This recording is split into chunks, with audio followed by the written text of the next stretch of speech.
नवरात्रि में रोज सुबह उठकर ये 5 काम जरूर करना। हिंदू धर्म में नवरात्रि का विशेष महत्व है। कहते हैं कि नवरात्रि के दिनों में माँ दुर्गा धरती लोक पर आती हैं और भक्तों पर अपनी कृपा बरसाती हैं। तो जान लीजिए कि नवरात्रि में क्या करने से आपकी आर्थिक समस्याएं दूर होगी। दोस्तों, इस बार शारदीय नवरात्रि पर बहुत ही शुभ संयोग बन रहा है। इस बार नवरात्रि 7 दिन नहीं, 8 नहीं बल्कि पूरे 9 दोनों तक मनाई जाएगी। वैष्णवी माता का आशीर्वाद आपके ऊपर बना रहे। इस बार नवरात्रि पूरे 9 दिन तक चलेगी। ना तो एक भी दिन कम होगा और ना ही एक भी दिन ज्यादा। पूरे 9 दिन तक माता रानी की सच्चे हृदय से भक्ति की जाएगी। 9 दोनों के नवरात्रि बहुत ही ज्यादा शुभ और मंगलकारी माने जाते हैं और यह अत्यंत दुर्लभ होते हैं। आपको बता दें, इस बार जो शारदीय नवरात्रि है वह 3 अक्टूबर गुरुवार से लेकर 11 अक्टूबर शुक्रवार तक रहने वाली है। यानी कि दुर्गा अष्टमी 10 अक्टूबर गुरुवार को मनाई जाएगी और नवमी 11 अक्टूबर को होगी। 10वीं यानी दशहरा 12 अक्टूबर को मनाया जाएगा। और दोस्तों, 11 अक्टूबर को बड़ी श्रद्धा और भक्ति के साथ कन्या पूजन किया जाएगा। आप चाहे तो दुर्गा अष्टमी पर भी कन्या पूजन कर सकते हैं। शारदीय नवरात्रि में कलश स्थापना का शुभ मुहूर्त 3 अक्टूबर 2024 दिन गुरुवार से शुरू होने वाले शारदीय नवरात्रि की शुरुआत प्रतिपदा तिथि पर कलश स्थापना से की जाती है। शास्त्रों के मुताबिक घट स्थापना शुभ मुहूर्त में करना ही फलदायी होता है। ऐसे में इस बार कलश स्थापना के लिए आपको 2 शुभ मुहूर्त मिल रहे हैं। पहला शुभ मुहूर्त 3 अक्टूबर की सुबह 6:15 से लेकर सुबह 7:22 तक है। सुबह में घट स्थापना के लिए आपको 1 घंटा 6 मिनट का समय मिलेगा। दूसरा शुभ मुहूर्त 3 अक्टूबर की दोपहर में अभिजीत मुहूर्त है। यह बहुत ही शुभ माना जाता है।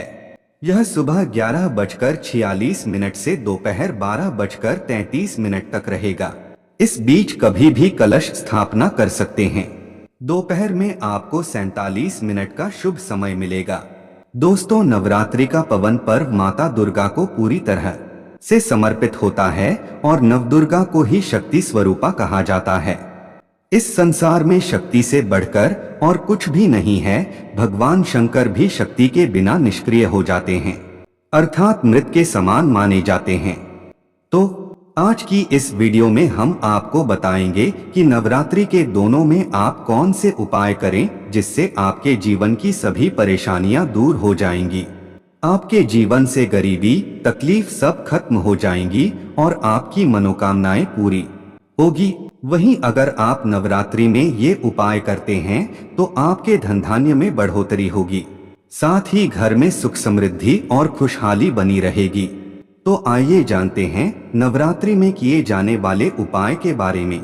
लेकिन उससे पहले अगर आप भी चाहते हैं कि माता रानी का आशीर्वाद आप पर सदैव बना रहे तो वीडियो को एक लाइक करें, चैनल को सब्सक्राइब करें और कमेंट बॉक्स में जय माता लक्ष्मी जय पितरु देव जरूर लिखें। नंबर 1, कलश स्थापना के दिन करें ये काम। नवरात्रि में कलश स्थापना का विशेष महत्व है, जिसे घट स्थापना भी कहा जाता है। कलश स्थापना नवरात्र के पहले दिन किया जाता है। तो अगर आप अपने सामर्थ्य और शक्ति में बढ़ोतरी करना चाहते हैं तो नवरात्रि के पहले दिन कलश स्थापना करते समय देवी दुर्गा के शस्त्र की स्थापना कर विधिपूर्वक पूजा करें। इसके बाद विजयादशमी के दिन मां भगवती के उन शस्त्रों को किसी पवित्र स्थान पर रखकर फिर से पूजा करें। नंबर 2, पैसों की तंगी होगी दूर। अगर आपके घर में पैसों से जुड़ी समस्याएं लगातार बनी रहती है तो नवरात्रि के दिन कलश स्थापना करने से पहले नारियल और सूजी का ये उपाय जरूर करें। एक सूखा नारियल लें और सूजी को घी में भूनकर उसे नारियल के अंदर भर दें। फिर कलश स्थापना करने के बाद इस नारियल को घर के आसपास स्वच्छ जगह पर मिट्टी में दबा दें। कहा जाता है कि चींटियां इन सूजी को डोट खाएंगी तो आपकी आर्थिक समस्या के साथ अन्य दिक्कतें भी दूर होंगी। नंबर 3, यदि आप किसी व्यापार से जुड़े हैं और आपका व्यापार मंदा चल रहा है तो नवरात्रि के 9 दिन पान के पत्तों से जुड़े ये चमत्कारिक उपाय जरूर करें। नवरात्रि के 9 दिन पान के पत्ते के दोनों ओर सरसों तेल लगाकर माता दुर्गा के चरणों में अर्पित कर दें। रात को सोते समय उस पत्ते को अपने तकिए के नीचे रखकर सोएं। ऐसा माना गया है कि इस उपाय को डोट करने से व्यापार में वृद्धि होती है और मुनाफा भी ज्यादा होता है। नंबर 4, धन दौलत से भर जाएगा घर। शारदीय नवरात्रि में हनुमान जी को पान का बीड़ा अर्पित करने से शनि देव भी प्रसन्न होते हैं और शुभ कर्मों का अच्छा फल देने लगते हैं। इसलिए नवरात्रि में किसी हनुमान मंदिर जाकर रुद्रावतार हनुमान को पान का बीड़ा जरूर चढ़ाएं।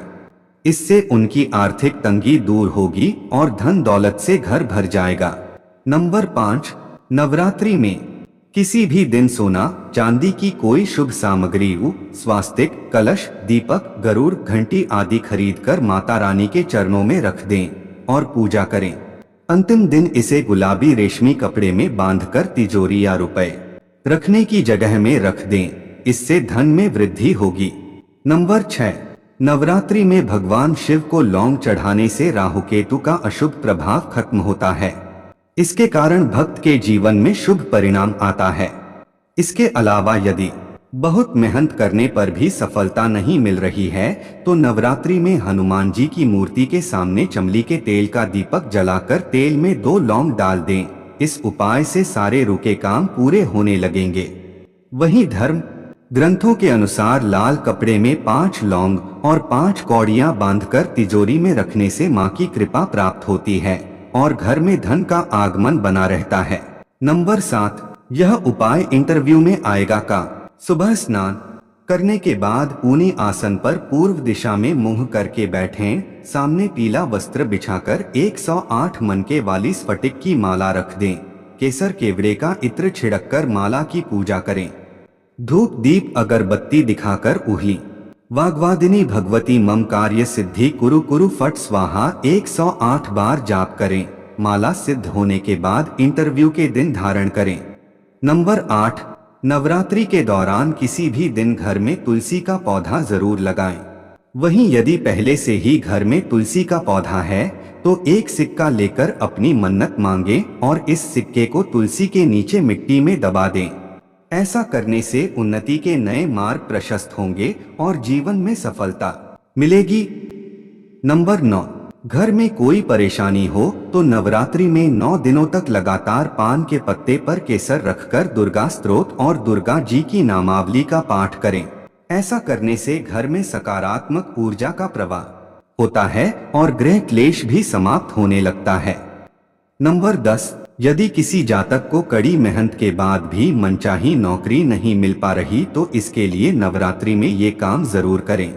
इसके लिए शारदीय नवरात्रि में प्रतिदिन लौंग का 1 जोड़ा लेकर अपने सिर के ऊपर से 7 बार उतारें। इसके बाद इस जोड़े को मां दुर्गा को अर्पित करें। ऐसा करने से व्यक्ति की नौकरी संबंधी सभी प्रकार की समस्याएं दूर होती हैं।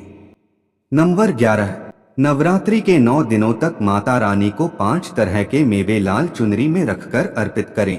उसके बाद ये प्रसाद खुद ग्रहण करें। इससे आपके रुके हुए सारे काम पूरे हो जाएंगे। वहीं नवरात्रि के दौरान पीपल के 3 या 5 पत्ते लें और उस पर राम नाम लिखें। इस पर कुछ मीठा रखकर हनुमान मंदिर में चढ़ाएं। मान्यता है कि ऐसा करने से धन लाभ होगा। नंबर 12, ज्योतिष शास्त्र के अनुसार नवरात्रि के आखिरी दिन यानी अष्टमी या नवमी तिथि को आपको किसी शांत कमरे में उत्तर दिशा की ओर अपना मुंह करके पीले आसन पर बैठकर तेल के 9 दीपक जलाएं। मान्यताओं के अनुसार यह दीपक साधना काल तक जलना चाहिए। ज्योतिषियों के अनुसार इन 9 दीपकों के सामने लाल चावल की एक ढेर बनाकर उस पर श्रीयंत्र रखें। बाद में श्रीयंत्र पर कुमकुम, फूल, धूप और दीप जलाएं और विधि विधान से पूजा करें। सारी प्रक्रिया करने के बाद आपको एक प्लेट में स्वास्तिक बनाकर पूजन करना चाहिए। पूजा करने के बाद आपको इन सारी चीजों को नदी में प्रवाहित करना होगा। मान्यता है कि ऐसा करने से आपको अचानक धन का लाभ हो सकता है। नंबर 13, अक्सर कुछ लोगों के घरों में बात बात पर बहस लड़ाई झगड़े होते हैं। घर में नकारात्मकता, उदासी छाई रहती है।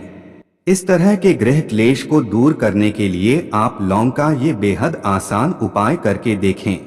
नवरात्रि के दौरान आप सुबह के समय कपूर में 2 लौंग डालकर जलाएं। ऐसा पूरे 9 दिनों तक करें। मान्यता है कि ऐसा करने से गृह क्लेश और घर में फैली नकारात्मकता दूर हो सकती है। नंबर 14, बीमार व्यक्ति को ठीक करने के उपाय। नवरात्रि के दौरान यदि आपके घर में किसी भी सदस्य की तबीयत खराब चल रही है, कोई बीमारी के कारण काफी दिनों से जूझ रहा है, तो आप तवे पर भुने हुए 7 से 8 लौंग को घर में किसी भी कोने में रख दें। ऐसा करने से काफी हद तक सेहत में सुधार देखने को मिलेगा। माँ दुर्गा की कृपा आपके परिवार के सदस्यों पर बनी रहेगी। दोस्तों, आज की हमारी वीडियो आपको कैसी लगी हमें कमेंट करके बताएं। अगर आपको हमारी वीडियो अच्छी लगी हो तो कमेंट बॉक्स में जय माता दुर्गा जरूर लिखें। भगवान आप सब पर कृपा बनाए रखें।